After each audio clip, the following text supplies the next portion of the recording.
Today, we continue with the Bojinka plot, FBI debriefing of Abdul Hakim Murad. This is actually dated February 21st, 1995. And in this video, we're going to see one of the rare things regarding this case. And it's in the public, but it's not many people know about it. It's that the number of the planes that were going to be attacked in the flights and the destination and landings of each flight on the first half of the Bojinka plot. These are the ones where Ramzi Youssef, Abdul Hakim Murad, and three others were going to plant Timex watches, microbombs, on each of these planes and have them all explode over the Pacific, planes that were coming out of the United States and Southeast Asia. It was a really elaborate plot, even more elaborate than 9/11. And you'll see it. Um, so this is the briefing report. This is the Philippines, not the FBI now. This is the Philippines. And this report was handed to the FBI later on. A very important report here. The following are the information obtained during the debriefing conducted to Abdul Hashim Murad on February 21st, 1995. They call Hashim, it's Hakim. Murad stressed that there was no bomb that he and Abdul Basit, Ramzi Youssef, had manufactured or completed prior to his arrest. However, he claims that during the raid of apartment 603 at the Josepha Apartments, one policeman showed him one pipe bomb, which, according to the latter, was already completed. Nevertheless, he cannot ascertain the truthfulness of the policeman's claims, for as far as he is concerned, there was no bomb that he and Bassett had manufactured during his stay in said apartment. Now, is Murad telling the truth? Eesh. Could additional bombs have been made by Ramzi Youssef and Khalid Sheikh Mohammed, who was his uncle and helping him at the time, or Ashmurai, or Wali Khan Hamid Shah, allegedly? Maybe. Could the bomb have been planted there? Maybe. But what for? Because you already have Ramzi Youssef and Abdul Hakim Murad willingly telling these people that they had an elaborate plot, which turned out to be true. It was on their laptop.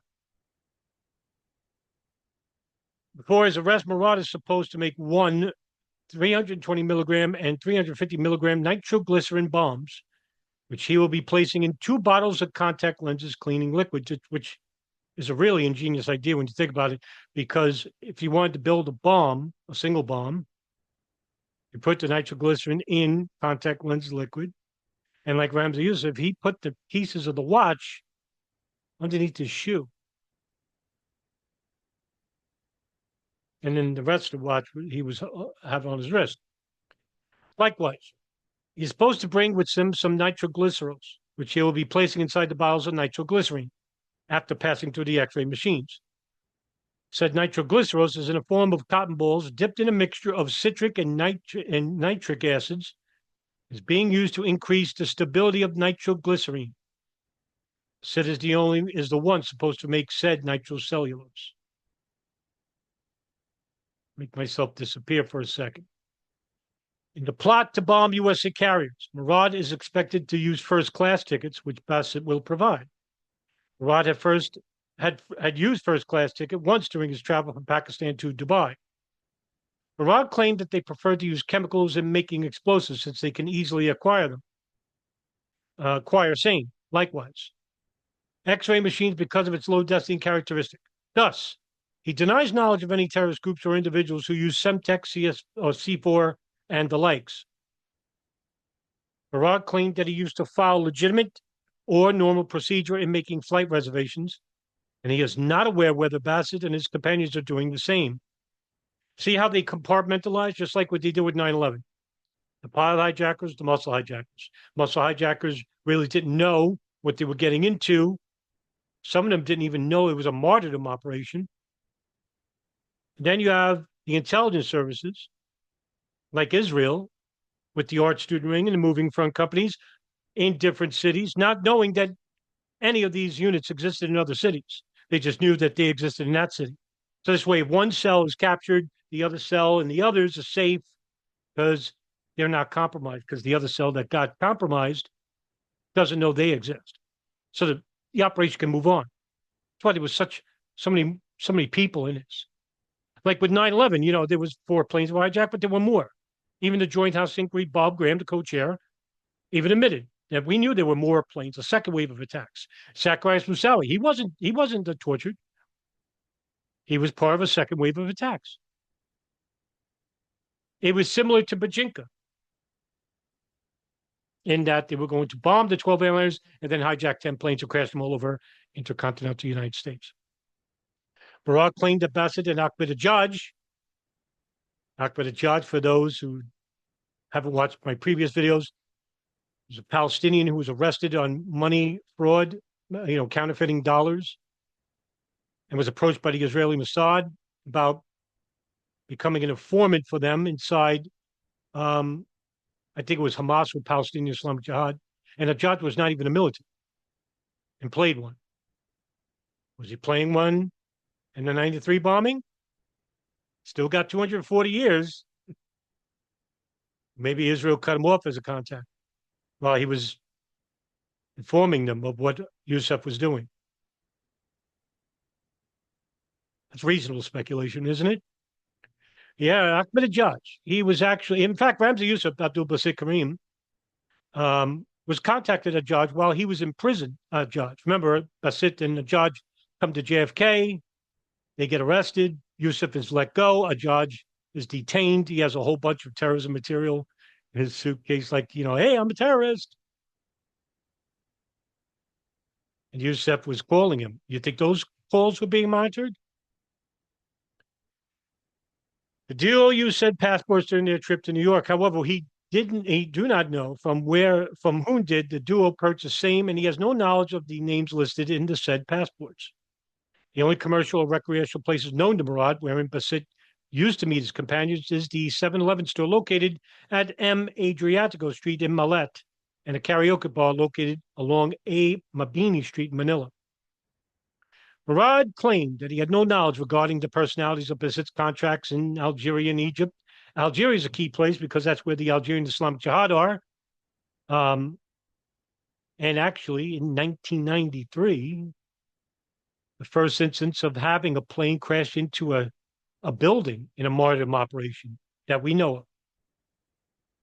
They were going to crash into the Eiffel Tower. A lot of people don't remember. That's flight 89. I think it was 89, 69, 89, 89 or something.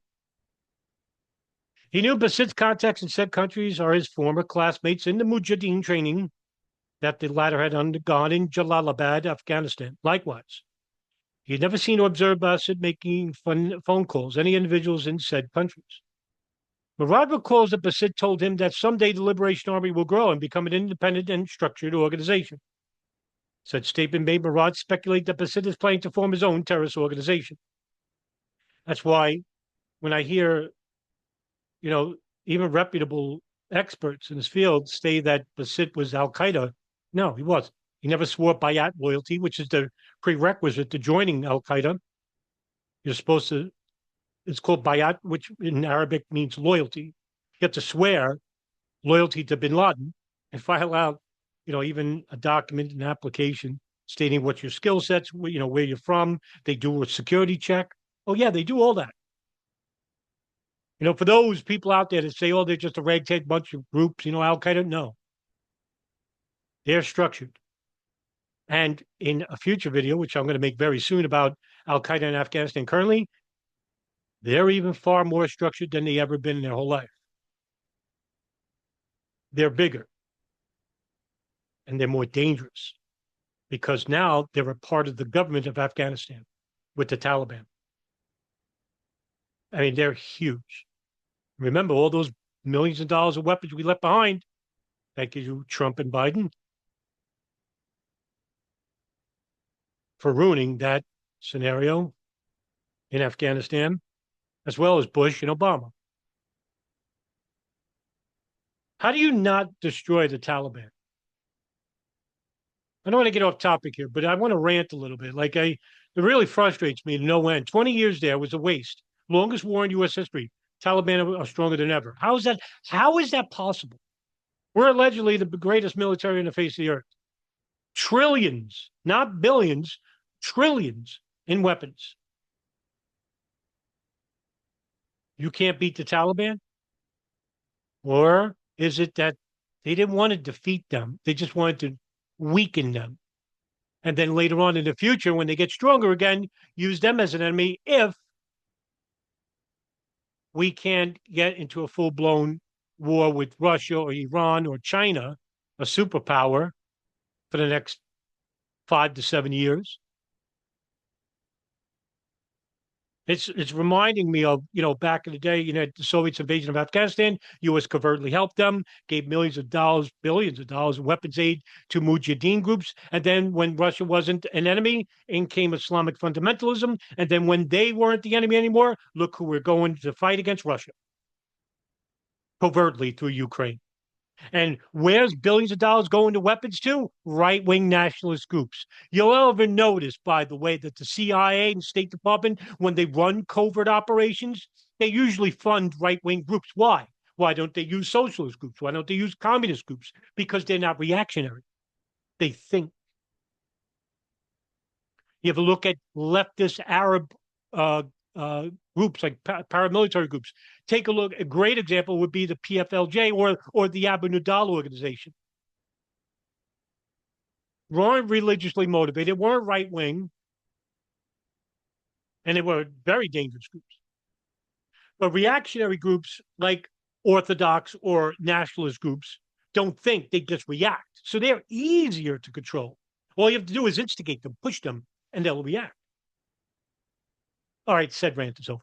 Bassett had traveled to in Asia, specifically in Singapore, Hong Kong, and the Philippines, looking for a place wherein the standard of living is considerably low.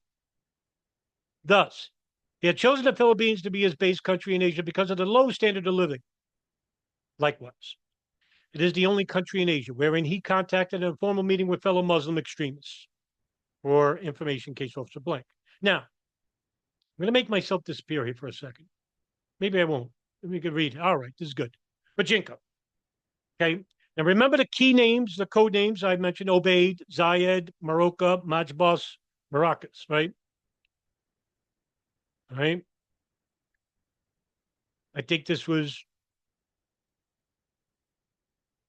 Ramzi Youssef, Khalid Sheikh Mohammed, Abdul Hakim Murad, Ashmurai, and somebody else. I don't know. I forgot. But these were the key names. And as you can see, United Airlines 806, 9:10 p.m., date 5, Karachi, right? Northwest Airlines places the bomb, gets on a connecting flight, gets on a return flight back to the original destination, Karachi, right? Northwest. So, yeah. All right. So, right here are the people landing to set up Operation Bojinka. And now these are the planes that were targeted, according to the Bojinka laptop that they found, right? United Airlines 806, Singapore to Hong Kong. Then from Hong Kong to San Francisco. San Francisco to Orlando. United Airlines 805, Orlando to San Francisco to Hong Kong, Hong Kong to Singapore. United Airlines 827, Honolulu to, I don't know what NRT is. Let's cheat, right? Let's well, I didn't want Movie Maker. NRT. Let's cheat because I don't know what NRT is. And I don't want to leave you hanging, so bear with me. Narita, Japan. Narita International Airport. Okay, Narita International Airport to sell again. I don't know what that means.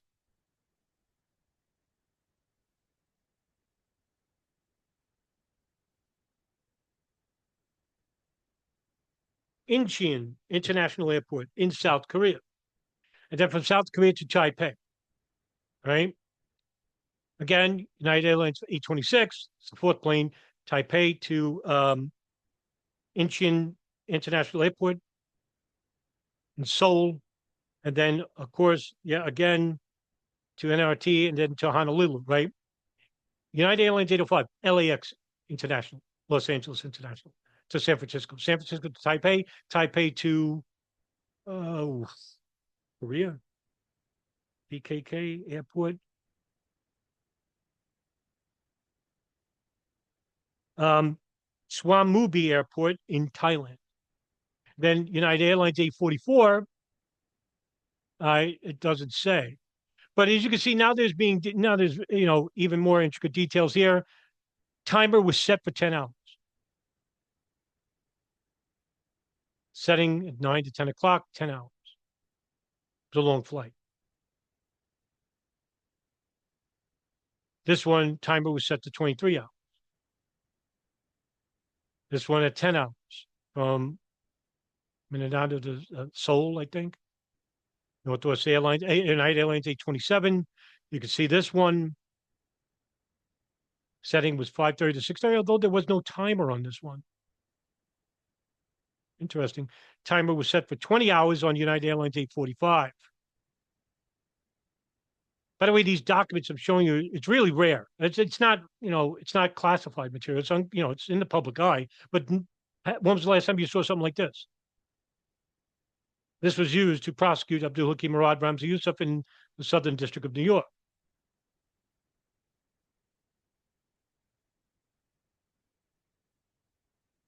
You can see is the last page. I'll make myself disappear so you can see it in full. Match Boast, the code name of the person, to Singapore to NRT, 10-hour timer. He gets back on a connecting flight. 24-hour timer on this one.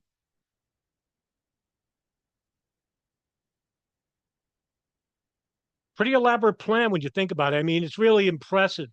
And I'm not saying that these people are morally decent people. They're terrorists, killing innocent life. You don't have to agree with them. You have to understand them. Why are they doing this? Like, what makes a terrorist, want to bomb an airplane or bomb an embassy or bomb, a building or bomb um, a U.S. target even abroad? Why are they conducting terrorist attacks? Right? And you'll always notice that it's hardly for ever religious reasons, right? Morocco. This is the last operation of Bojinka right here. 11 hours, 23 hours. So what makes these people tick? Well, they're motivated by the West's political, um, their political ideologies and their political affiliations with certain countries, Israel and Saudi Arabia. Now, of course, when I mention these two, I'm not saying that they're the only lobbies. I mean, but they're the most powerful lobbies that influence U.S. politics.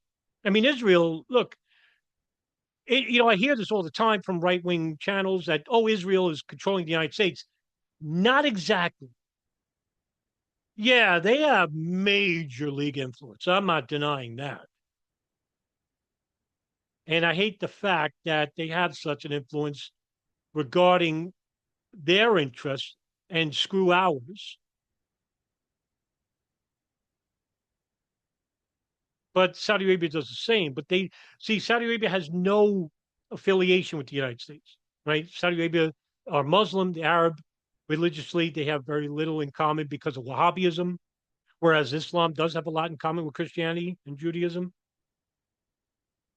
But Islam does not recognize Wahhabism, whereas, the Talmudic scholars in Israel do not have any affiliation with Zionism. It's a very confusing country, complex. But I mean, in essence, the Talmudic scholars also believe that heaven's filled with Jews. The rise of the Mashiach comes when the third temple is built. Yeah.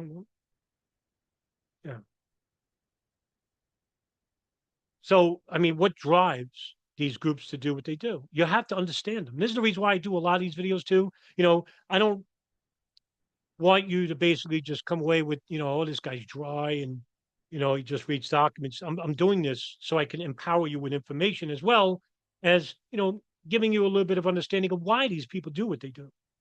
Like I said, you don't have to agree with them. You just have to understand them, because if we understand where they come from, we have to, we have to listen to these people. That's why, I always use the example Ramsey Youssef when he got sentenced. He was allowed to speak. He spoke for an hour to the judge why he was doing what he's doing. Nothing about religion. No, all political. The bombing of Iraq, the oil for food program that killed over 500,000 men, women, and children, mostly, old people and children that have no access to medicine. The armies in Mecca and Medina, the holiest sites in all of Islam, U.S. armies that were stationed there. The complete lack of disregard for the Palestinian suffrage against the Israeli government. The ignoring of the Muslim plight in the Balkans and Yugoslavia. Some of the worst atrocities I've ever happened in the Balkans and Yugoslavia. The worst. I mean, they're still finding mass graves over there decades later. And just so, you could see that the frustrations of the Arab countries, could be understood. And don't be surprised if terrorist organizations arise. You kill my whole family, for example, I'm going to join with a group that's basically at war with you. You left me with nothing. And maybe that's why Israel does what it does in Gaza, in the hopes of having the majority of those Palestinians survive and then join these groups and actually kill them too, because they're part of those groups. Is that a conspiracy? Is that too far-fetched? Let me know in the comments section. All right, guys. Hey, listen, thank you very much for tuning in. We're almost done with the Bojinka series itself. I think there's maybe 2 more files left, and that's it. Thank you for tuning in, everybody, and have a great day.